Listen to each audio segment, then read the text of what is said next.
Salam, belə bir suala nəzər salaq.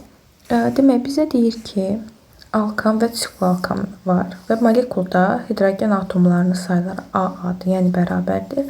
Molekulda sigma rabitələrin ümumi sayı alkanda X-dir, sikloalkanda Y-dir.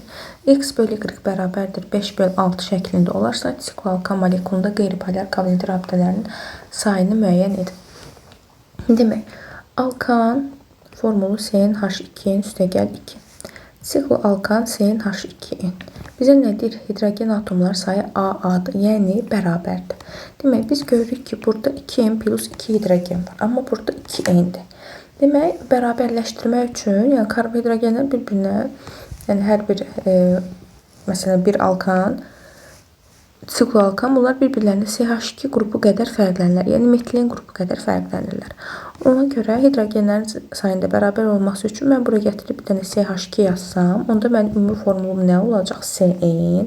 Artıq bir dənə də karbonu var axı, üstə gəl 1. Hidrogenim də burada 2n idi, üstə gəl 2. Hidrogenlərin sayını bərabərləşdirdim.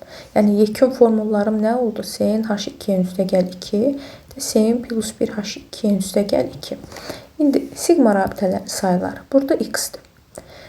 Alkanlarda, yəni ümumiyyətlə açıq quruluşlarda ümumi atom sayından bir vahid əksi bizə verir sigma rabitənin sayını. Sikliklərdə isə ümumi atom sayı elə sigma rabitənin sayına bərabərdir.